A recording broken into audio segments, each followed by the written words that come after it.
Well, I'm excited to be here with like-minded people.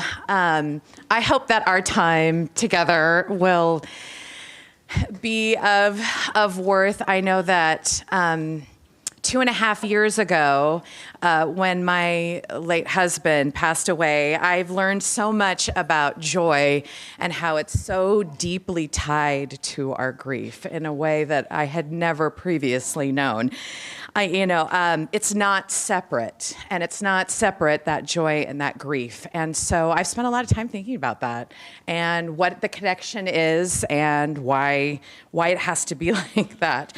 The grief and loss is also evident of this profound depth and reality. So after losing so much, and it's not often that I get to be in a room full of people who understand we understand what we've each been through. When life is so heavy and the aftershocks of grief, experiencing joy may seem harder, right, than before, which begs the question, how do you create joy? So my hope is that something today will spark an idea or will reveal some sort of technique that will be meaningful to you in your life. I'm not really suggesting a prescriptive list because I think that we're all different and our experiences are so unique. And I also feel like living life and creating joy is such a creative, expressive process. There's infinite ways to do it, and a lot of it has to do with who you are and who you want to be. So I want to suggest 3 ways. I'm going to start with 3 different stories, and 3 ways that my late husband, Dr. Christopher Leighton Clark, created joys as he was dying from ALS as a way to illustrate how we might, in our terminal grief situation, create some joy. So I'm going to tell you 3 stories about how he did. Okay, so number 1, first story is called Xanadu, I Just Want to Laugh. So when Christopher was diagnosed, oh wait, it gets better. When he was diagnosed, it was a huge shock to everyone. He'd always been super healthy. There's no known cause or treatment or cure for ALS or Lou Gehrig's disease. Most people who know about it know about the viral video, the Ice Bucket Challenge. And Chris used to always joke, well, it's like a chain letter. Like, I didn't do the Ice Bucket Challenge, so I got the disease. That's not scientific, but that's just our theory. He had a twitch in his leg, or like a slight drag, and then 4 months later, after a lot of MRIs and tests, and 4 months of really excruciating, because it was just private between the two of us, MRIs crossing off cancer, brain tumors, MS off the list. You just cross things off until you get to the bottom. Well, this can't be ALS. That's super rare and dumb. It was the dumbest disease, and it was devastating. And as you can imagine, we were just beyond shocked and devastated. We were young. Our kids were young. They were the ages 8 to 18. They were all at home. We never saw any of it coming. And so in our grief, Christopher and I kept our schedules, right? I suggested that we just stay in bed all day and cry. And I wasn't kidding. And Christopher said, well, that sounds horrible.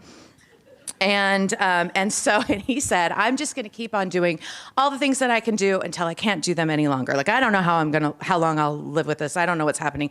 So I'm just going to keep, directing plays and going to work and being a husband and father. And I was like, okay, fine. And true to his word, as he was newly diagnosed, he found himself at a theater rehearsal, which was where he was most nights. And he was a tenured faculty at UVU as chair of the theater department. And at the time, he was directing sort of plays all over, and he found himself sitting next to one of our friends, Jenny Barlow, who was a longtime collaborator and choreographer. And the news was still a shock. They were just sort of sitting there in the theater, and she leaned over and she said, what do you want me to do? How can I help? And he said, I just want to laugh. And so I want to point out that this moment was very vulnerable for both of them. We knew what she really meant, what she was really asking. This wasn't a, let me know if there's anything that I can do for you, drive-by situation. This was a real friend saying, this is awful and I need to help. She was a good friend, so he could be honest. He could have easily brushed it off, but he revealed a real need. This was a devastating blow, and our family it was overwhelming, and he was usually the one to make everybody laugh, and now this is all everybody looked at him was, oh, this young man with a terminal disease. It was affecting the way that people were seeing him and how he was spending his life. And it was a very sinking sort of feeling. So what happened next really changed the course of my family's life. So do you guys remember the really old, bad, cheesy Xanadu movie from the 70s with Olivia Newton-John? Yeah, of course you do. You're my people. Well, they made a really cheesy, entertaining Broadway musical out of it. I mean, and they leaned into the cheesiness of it. It's so funny. People on roller skates. I mean, there's so much fun in it. And Christopher and Jenny had put it up at the Hale Center Theater a few years previously. And during that show, it was so ridiculous that they often referred to it as the Anything Goes show. So more glitter? Sure. Aerial performers on silks that come down at the end? You betcha. A cyclops on roller skates? Absolutely. And they just said yes and yes, much to the dismay of the stage manager who was like, okay, settle down. And so it was so ridiculous, and it was catchy, and they laughed so much during that. I mean, we all did. People would go like, what is this musical? They would come, and, just like your stomach would hurt because you'd be laughing so hard. So Jenny got this idea and led the charge and called in all the favors. The Hale Center Theater family let us use the space, the costume, the props. Former students and performers flew out on their own dime. Some of them came off of running Broadway shows just to be there for Chris Clark.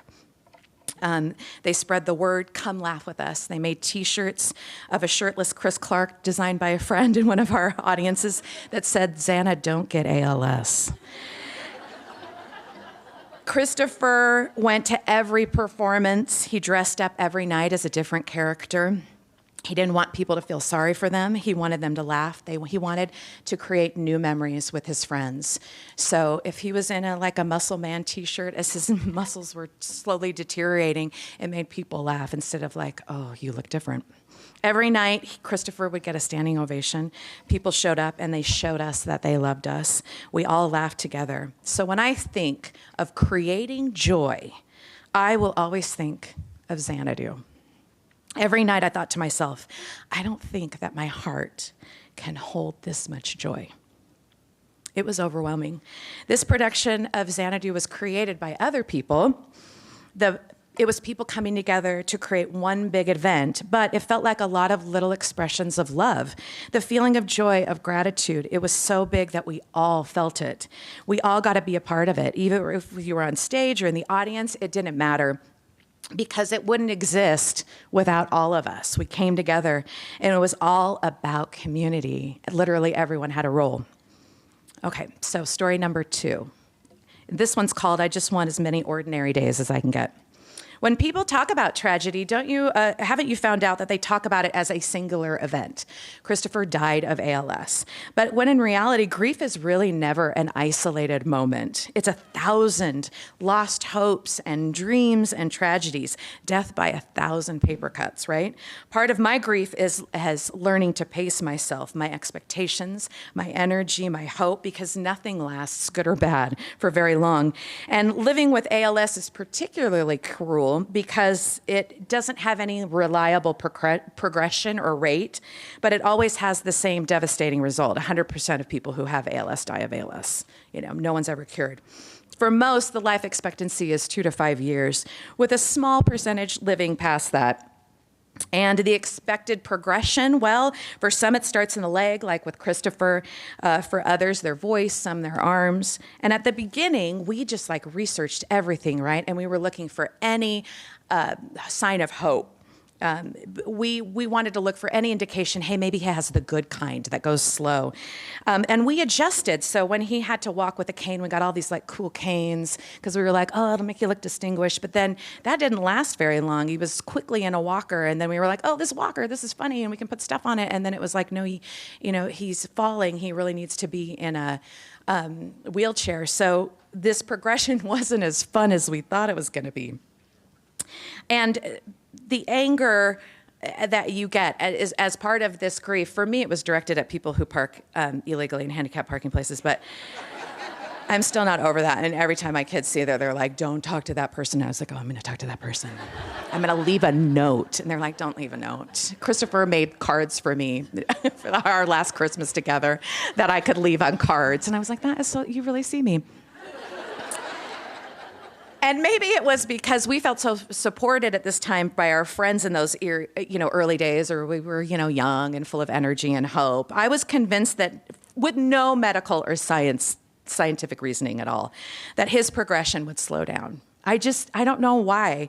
And we were ready because we were, I was very well informed. And so that means if you're ready, then you get what you want. I don't know why I thought that. And then almost suddenly in a matter of weeks versus a matter of months, like his legs, his arms were heavy, his fingers started to curl. We jumped and adjusted. We got all this, adaptive equipment. But I'll never forget when the neurologist told us during this time, every day is the best day that it's going to be. Or as I came to understand it, is he will get worse every day. So I wheeled him up to the piano one day. He was a concert pianist, and he could play anything by ear.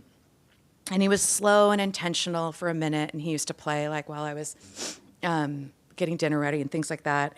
And he just slowly, one day, a regular Tuesday, closed the piano cover and said, wow, my piano playing days are over. And I was like, what? I wasn't ready, and I got kind of emotional about it, and he stopped, and he's like, it's okay. I mean, why fight it? There's still so many things that I can do. I can still teach, I can still direct, I can still be a husband and father.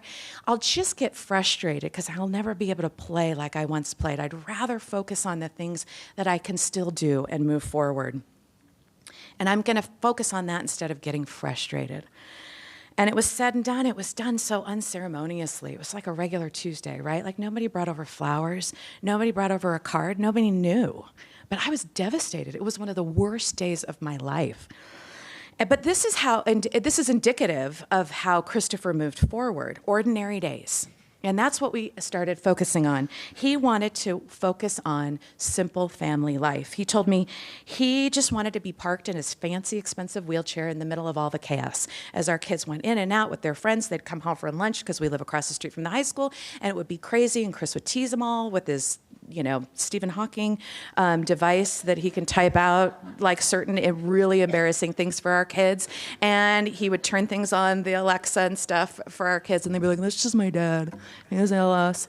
And he just wanted to just be as normal as possible and have as many ordinary days. And so that's what became our focus. That became my focus. Slowing down was something that Christopher and I had never really done before, and we weren't really good at it. And we used to joke about it because we always had a ton of jobs and projects and responsibilities and kids. We just organized chaos. So he expressed gratitude that he had to slow down instead of that he was forced to. He had long talks with the help of his speech device with the kids. He taught them things he loved. And they had to help him. They had to adjust him he couldn't wipe his eyes or scratch his cheek. And so he used to, he had a speech device attached to our Alexa, and we had a couple in our house, right? And to this day, I still can't listen to the Beatles, help, I need somebody, help. No, I cannot, anytime it comes on, the kids and I just all, because he would just do that several times a day when he needed something and he would just sit in his chair like, are you ready to help me? And, so we created these inside jokes and ways and funny ways of adapting to our ordinary days. He gave us the joy of ordinary days with his attitude. And this idea of, I'm just going to focus on what I can do and try not to focus on what I can no longer do. And that focus and attitude created so much joy. So much so that it gave us just this simple appreciation for life, We weren't celebrating things in our families like going to Disneyland or our kids getting into Harvard or celebrating weddings and milestones. We were celebrating watching birds outside our window, having a good conversation, being introduced to a classic movie that Christopher loved. And it reminds me that the sum of our lives is made up of these daily tasks and routines, the I loves yous, right? The sacred caregiving moments. These are the moments that I miss the most, the ordinary days. This is the joy of real life. So sometimes we get to see them, right? And a lot of times we miss it or we take it for granted. The joy he forced us to look at ensured that we didn't miss it. Okay, story number 3. It's the pandemic. Let's put on a show is the name of this story. Okay, so sometimes things are really bad. Maybe you guys can relate, like really bad. And you pray for relief or help and something because you're too tired to come up with the solution on your own, right? You're like, I know this should be a Brother of Jared moment and what's the lighting of the stones here for me, but you can't because you're so tired and overwhelmed. And the answer is, well, it's going to be worse. Like, not only is the answer to your prayer no, but it's no, and it's going to go in the opposite direction of health. Well, that's where I found myself in March of 2020. I was really tired and overwhelmed, and Christopher's health was declining in a serious way. He was having these violent seizures and panic attacks because he couldn't get a deep breath. And on top of his immobility, he couldn't speak or talk at this point. And I needed more help, like CNAs and therapists and hospice specifically to help meet his needs. I was hosting an early live morning radio show that I would get up for at 4 in the morning to provide health insurance for my kids and money, for 5 kids living at home who were all living with varying levels of depression, because of course they were. And then the pandemic hit and everyone was sent home. So the help and hospice and everything was gone. A cold, let alone COVID, would have killed Chris at this point. So in order to keep him safe, we had to send everyone home. And I had my own reaction, and I was very humbled, and I was helped by God, 100%. But that's another story. God is good. But Christopher's attitude was, you can do this. You can do this. And I was like, I don't think so. And he announced, he announced on his Instagram that he'd be sitting, looking out of his window from the hours of 1 to 4 every day. Those were his good hours, right? It took me about 2 hours to get him up, get him showered and dressed and his therapies and everything for the morning and fed. And then he would have some good hours where he was alert and awake. And then he would need to rest and lay down and go back on his, all the machines and everything. So he announced on Instagram, I will be parked in front of we have 3 big windows in our living room from these hours, 1 to 4 every day, if anyone wants to come and entertain me. Who does that? It's like, remember when everything shut down and everyone was like, oh yeah, we can't see Chris because, he'll get sick. He posted, people are entertaining us at our front window, #love in the time of Corona. And that was his, he would take a picture of everybody. We had YouTuber Stuart Edge do a magic tricks. Our friends Sean and Nicole did a lip sync with wigs and costume changes. Cute kids in the neighborhood would dress up and do little dances. Our friends posted funny things and taped them to our window. They taped really sweet expressions of love. Our buddies brought their baby who was learning to walk so that Christopher could see some of his first steps ever in front. We laughed, and sometimes I had to excuse myself to cry in my bedroom because I felt so much joy and love. I didn't think my heart could handle it. Christopher couldn't move or speak, and I didn't know what to do. I was so overwhelmed with the day-to-day. So when Christopher asked for joy, our friends created some in our desperate hour of need. And amid these desperate and very dramatic events, the real work of joy came in creating an opportunity to extend an invitation for others to help us create some more. And people showed up in surprising way. And whether it was funny or sincere, because some friends would be like, I don't do anything funny. I don't know what to do, And we'd be like, just stand there. So it can be really awkward. That'll be funny. And they did. So whether it was funny or sincere, though, it was really thoughtful and expressed love when we were in desperate need for connection. I knew, especially for me, that this was go time. I knew he would pass soon. And I needed to tell my kids, and I needed to prepare Chris, and I needed to do the best acting performance of my life, which was to convince Chris that it was okay to die and that we would be okay. I'm a lot better of an actor than people think I am. It's also evidence, though, of Christopher's well-lived life and an unconventional celebration of life. Okay, so those are my 3 stories. And the question is, so when life gets heavy, right, and it seems like too much, how do you create joy? Well, like creating a piece on the piano or a painting on a canvas or an improvisational musical or on the stage, it depends, right? There are infinite ways to create, and our divine creator has given us the choice and the opportunity to create here and now. Christopher showed me how, in dramatic ways, how to create joy, so I know that it's possible. So we can create joy with others close to us, in a community, by leaning into our talents and doing what we love. Xanadu. We can create joy by living in the here and now and recognizing the joy of ordinary days. What can I still do? And we can create joy by asking for help and being a good audience member. I'll be sitting here outside my window. Let's put on a show. So I want to dive down a little bit into each one of those to see, and I hope that you'll be able to take, you might be thinking, well, I'm not going to put on Xanadu, Lisa. Sounds a little ridiculous. I get it.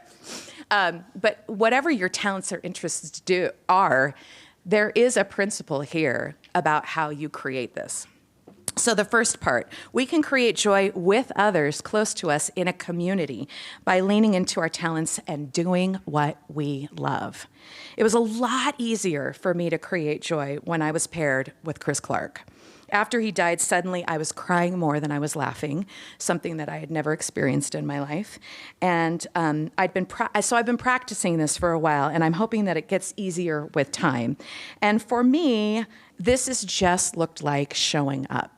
It's been really awkward and clumsy.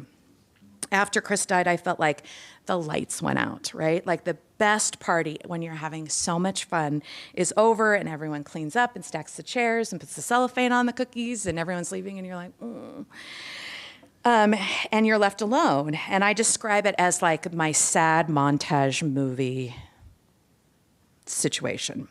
You know those montages that you see in films that okay, we have to say that it's passing time, and this person is really sad, or they lost their husband or their wife, and so a year or two has passed. But in order to show the passing of time, they show a lot of brown sepia-toned scenes of a sad woman eating soup by a window, and there's rain coming down outside the window. And, and it just shows, and then the clock goes along, right? That's how I see it.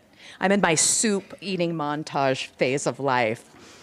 So showing up and getting dressed and putting on my lipstick and going to work or calling friends or showing up and trying to create a show or a movie or an event or anything, being present with my kids especially, seeing the sun, trying at life was something that I had never had to practice before.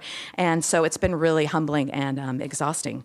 But I've been blessed and I've had some of my best moments because I've chosen that. So looking back, I've laughed the hardest and experienced moments of joy and love because I did a lot of things that initially I didn't want to do or think I could do. No one who knows me superficially, I make my living talking and performing and making people laugh, would suspect how difficult this has been, excruciating, but here we are. So our community makes all of the difference in this, and so I want to tell another story. So about 7-8 months after Chris passed, I was just in that fog of the first year. And a couple of my best friends said, hey, we really want to make a movie and we really want to make a sequel to Once I Was a Beehive. We had talked about it for years and we think that the time is now that we're going to do it. And I was like, well, good luck, have fun, have a great time. I wish you the best. And they were like, oh, well, we want you to be in it. This actually follows Carrie Carrington, so the mother of the bride for Once I Was Engaged. And I was like, well, too bad you're going to have to recast. You should probably hire my sister because she looks a lot like me. And they said, what's your problem? And I said, my problem is that I cry every day. And what happens when I get on set, I'm not funny anymore. I can't laugh. And what happens when we're filming and I start crying and I can't stop. And then it's everybody's jobs. Everything's like, that's humiliating. I'm not going to do that. And, and I have really, really good friends, and McLean Nelson is the director, and Haley Smith is the writer. And they were like, and Haley looked at me and she goes, "Oh, you're so dumb. We're not worried about any of that." And I was like, "I totally am." And McLean's like, "So we stop production, you go back to hair and makeup, and you dry off your tears, and then we go. I don't see a problem." They just kept problem solving for me. And I was like, well, I just feel I can't be away from my kids. And they're like, great, let's have your kids come.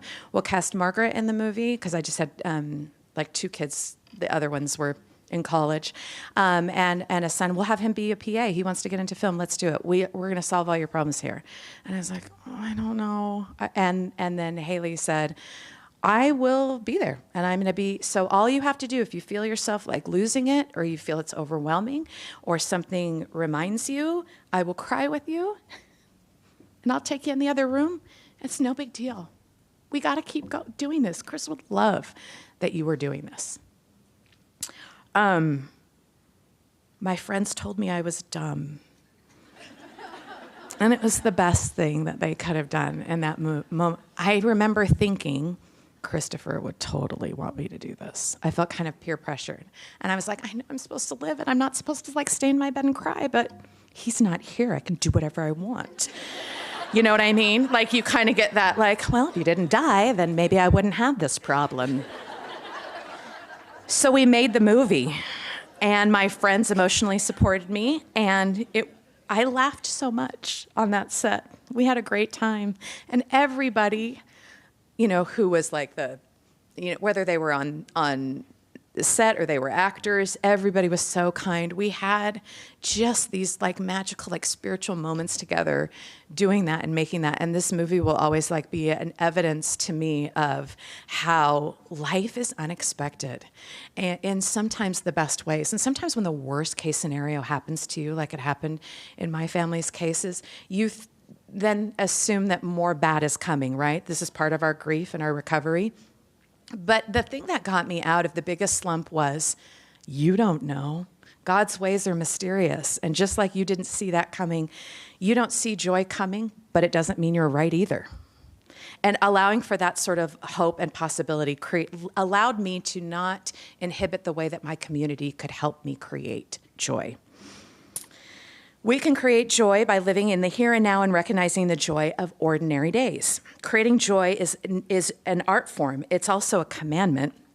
So what is our directive about joy? How has the Lord and the Lord's prophets talked about joy? Our prophet, President Russell M. Nelson, in Joy and Spiritual Survival said, clearly Lehi knew opposition, anxiety, heartache, pain, disappointment, and sorrow, yet he declared boldly and without reservation a principle as revealed by the Lord. Men are that they might have joy. Imagine, of all the words that he could have used to describe the nature and purpose of our lives here in mortality, he chose the word joy.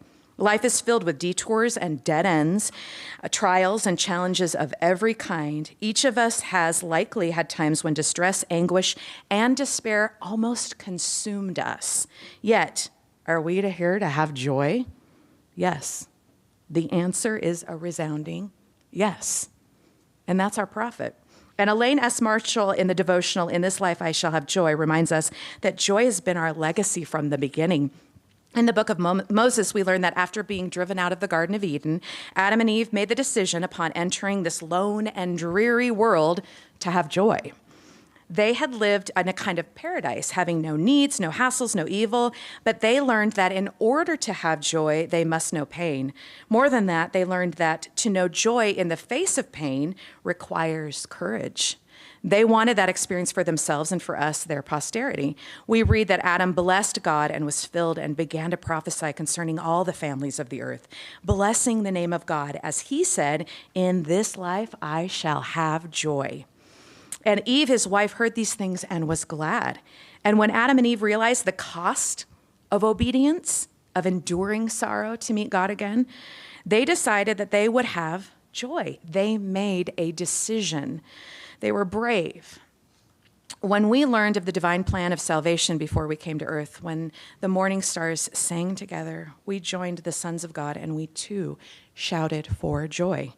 If joy is the object and our design, the plan for this life, how do we find it when we are consumed by the harsh realities of our existence, including evil in the world and our disappointments and sin and lost dreams and failures and illnesses and grief? I'm very fun at parties. I'm sure you are too. So the decision to live with joy requires us to be brave, and it is a choice. True joy is not for the faint-hearted. You have to decide to be happy. Joy is an act of courage. Joy will not abide until you make a conscious decision to treasure it. So if we're looking to create joy, we have to acknowledge that it may be happening and we might not be fully acknowledging it. If you are not present in your life today, you'll miss the joy as it happens. Elaine Marshall said, "We cannot change the hurts of the past, but we can let go of grudges and reflect today on past joys. We won't recognize joy in the future if we don't practice noticing it today." I once heard American author Ann Dillard say, "Grace happens anyway. The least we can do is be there." The least we can do is to be there in our own lives. It's not enough to simply breathe. Elaine Marshall said, "We must live every moment of the life. We must find joy that there is to be had anyway." This life today is part of our eternal life and a time to practice knowing eternal joy. We don't just wait till we're dead. So the way that I frame this in my mind is being present in improv. So I've done a lot of improvisation in my life, and basically what that is that you get on stage, you get a suggestion from the audience, and then you make a whole scene or a whole play or a whole musical out of it, and it's the most fun thing in the whole wide world, and I love it. And so with the Thrillionaires, we would come up with like a different genre of theater or musical. So we might do like a John Hughes musical or Tennessee Williams or a Western or Shakespeare or whatever, or like a rom-com or whatever it is. Like there's so many different kinds. We'd come up with the genre, and then we would ask the audience for like the title of this never performed and never again performed musical, or the title of the hit song from this musical, or a character attribution or something. And then we would just start on an empty stage with my Thrillionaire friends, and we would start. And you always start with an action, right? Because you think we've got nothing, you know? And maybe you just start getting whatever pops into your head. There's no right or wrong, you know, like suggestion or the stream of consciousness. And you get up there, and then you know, like I might be putting groceries away and doing this, but somebody might, and in my mind I think, okay, I'm gonna be like a busy professional in an office that's putting away groceries for the office. I don't know. And somebody will come in and see me doing this, and they have no idea what I'm thinking. They can just see what I'm doing. So they might say, we didn't get funding for this scientific experiment, so stop the experiment right now. They might be thinking that I'm doing something like that. Now, I can stop the whole action of the play. I can make things super awkward for the audience. And for, if I say, we're not doing an experiment. I'm putting away groceries. Why are you being dumb? You know, I've denied their offering, right? What you do in improv is whatever they say next or add to it, you say yes to. So I might have thought I was putting away groceries, but as soon as they come in and say, stop the experiment, we've lost the funding, I need to respond to that with something like, no, we're going to finish it. Yeah, we can do it. You know, I'm so close to finding the cure. And I'm adding something, and I'm raising the stakes so that they have something to respond to, and so on and so forth. And so then it creates a story. So I see that as being present in life. So if I have my script in hand, I am in an office, and I'm holding on to it so tightly, I'm going to be frustrated by the rest of the experience. And I'm going to stop the action moving forward. I'm going to make everything awkward and not good. The only way that it works is taking whatever offering, even if I think it's dumb. It's not my job to judge it at this point. You just take it and go. And then you get into this flow of creativity. And I think life is a lot like that, of accepting that yes and what is coming to you, and instead of denying it, but looking at it. Because if I have a script, I'm not paying attention to what the other person is saying, what they're doing, and I might miss something that could be really funny, or could be like a little kernel that gives me an idea of something like, oh, he mentioned a brother. Okay, well, I'm going to, somebody else is going to come on and do that. Like, you miss the little tiny details in that. You miss the joy. You miss creating something wonderful. Being present in improv is how it moves the story forward. And you don't deny, don't force it. You're not trying to be funny. You're just trying to move things forward. You're not overthinking it. You're supposed to be enjoying the process. So being present in grief is very similar, isn't it? From what we know from science and research and a lot of people going through a lot of hard things, that if you dismiss it or repress it or hide it or stifle it, it doesn't do you any favors. But if you face it and befriend it and learn to live with it as part of your story, as the worst offering that you could be given, but taking it as if you can use it to move forward, that's how you carry it. And you need to be present in order to do it. You have to find others to be present as well. You need to be present and honest with the Lord to truly change, have your heart changed. You have to be truly present to make covenants. So the message of the atonement is really a message of joy. Our Savior knows our suffering. He took upon himself our suffering that we might have joy in this life. And to have joy is to live life fully. And we don't just live after we die. We don't just find joy in the hereafter. We live today because of his gift of the atonement. And in order to honor the atonement, we should live life with joy. The greatest gift, and Elaine Marshall, in her talk, said this: the greatest gift of the atonement is that it is real and there for us, regardless of the state of our testimony. Whether we believe it or not, it is true. The Savior lives. His atonement allows us to try again, to repent, to have hope, and to live. He suffered, died, and rose again, regardless of where we are in our belief or doubt of that reality. Sorrows and losses will come. We will sin and regret and need to try again. We will be hurt and need to forgive again. We will grieve and need to find joy again. We must help each other to remember the gift of life that men and women are, that they might have joy. Our very existence today is to know joy. You all know the difference between merely functioning and living, right? Responding and acting. And certainly there are times where we've all just gone through the motions and we needed to in order to survive. But staying in that state and not transcending that and not putting it is so dependent on personal revelation, following the Spirit in the kind of life that we are really, really trying to create.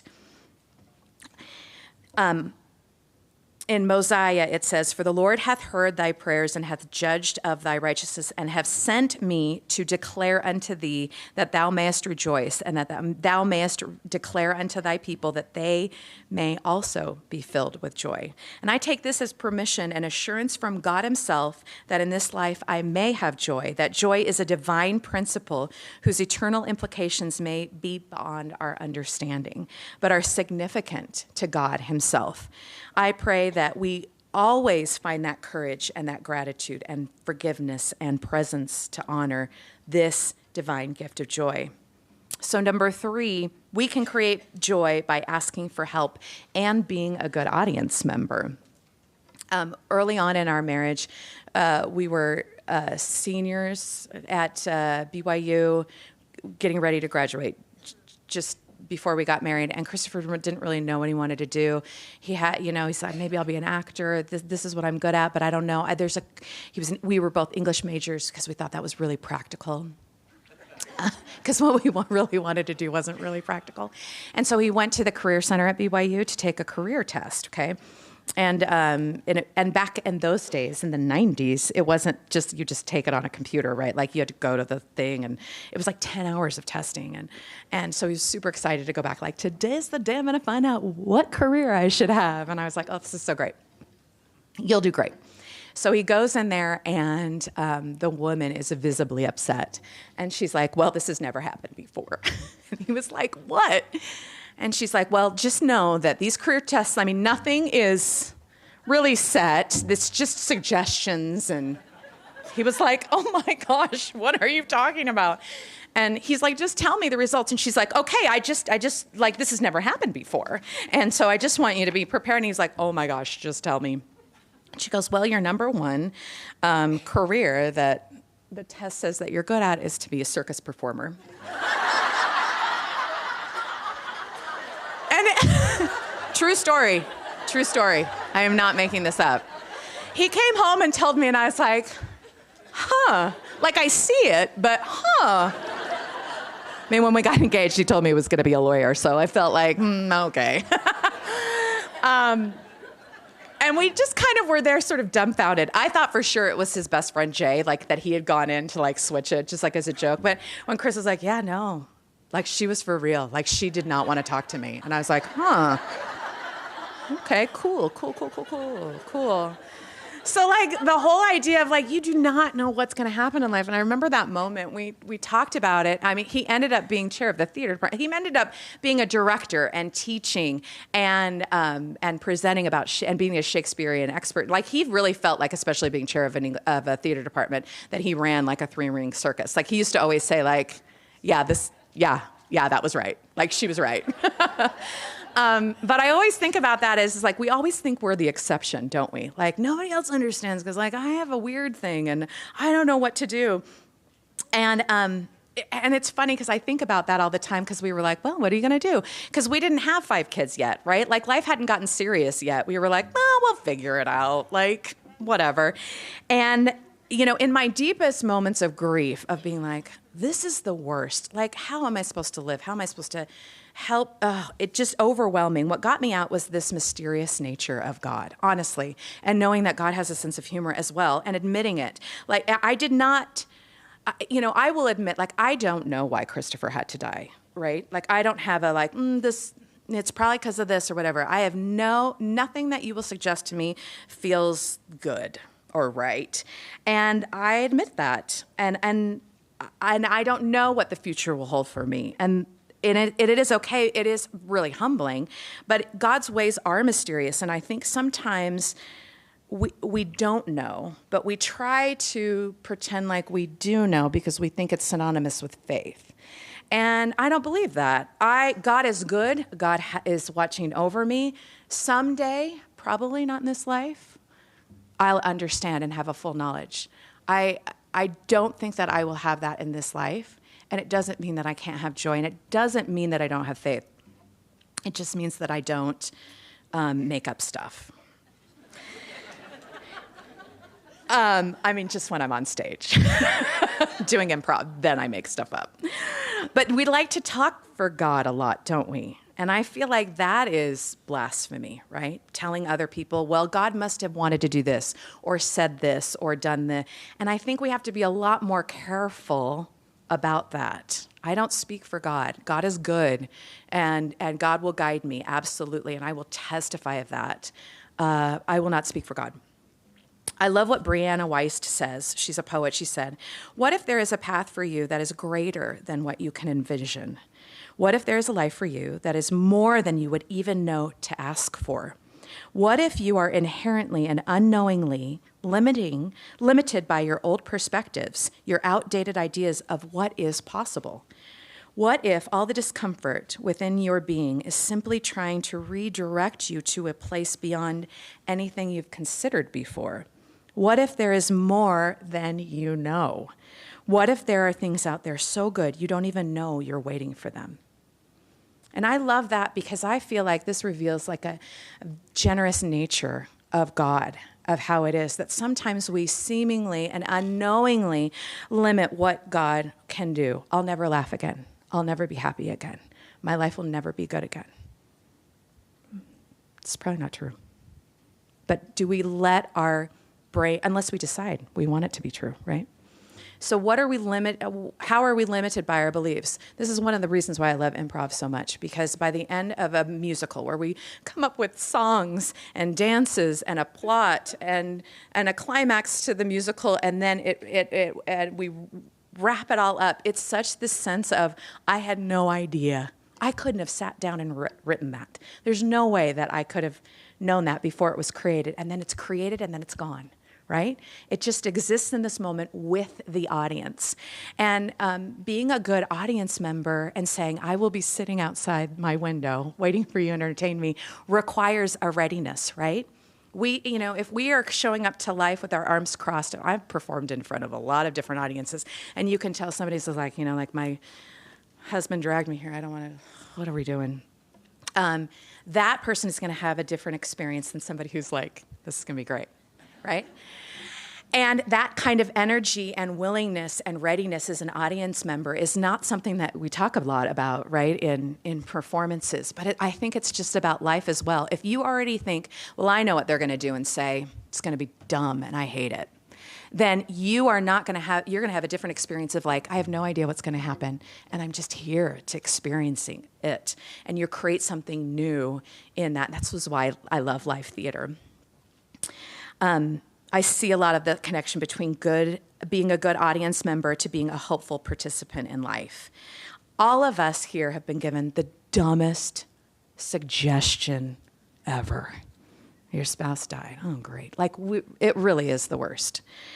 Or your child, or your loved one. I mean, it's the worst. It is. And it's not the suggestion that you would have wanted. It's not the one that you wish that you could have pulled out of the hat or whatever, but we have it. And being fully present in our lives is less like a play and more like an improvisation. We're not just letting life happen to us, but we're actively making choices with real offerings as they come, based on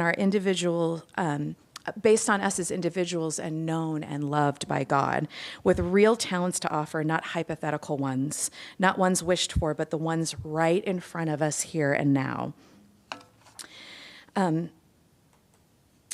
President Nelson had a really great talk in 2018 where he talked about how Christ claimed that joy and focused on joy as he was performing the atonement for us.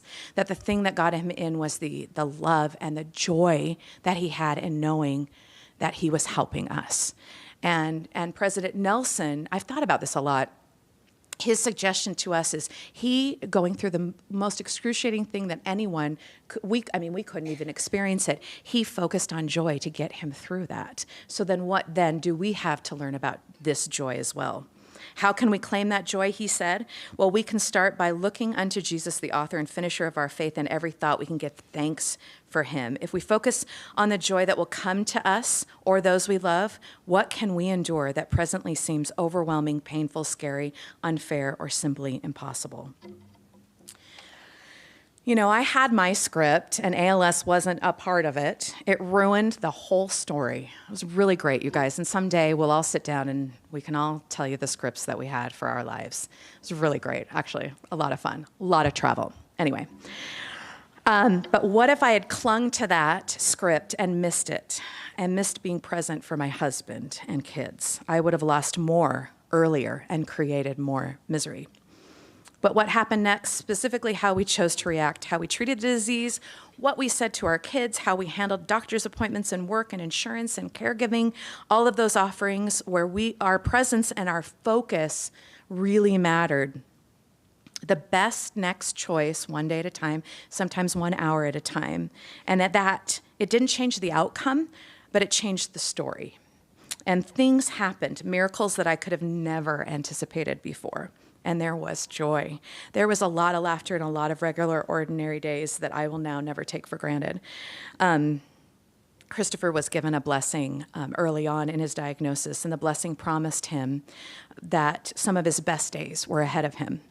And at the time, those words stung. How could some of the best days come after a terminal diagnosis? I was confused, like it was just setting us up for a little bit of misery. But it set Christopher up for joy. He was so comforted and excited by that blessing that he would remind us of it all the time. Lisa, some of our best days are still coming. And he believed it. And over the next 4.5 years, we had some of our very, very best days. I was wrong. I rolled my eyes and sighed. Really good at rolling my eyes.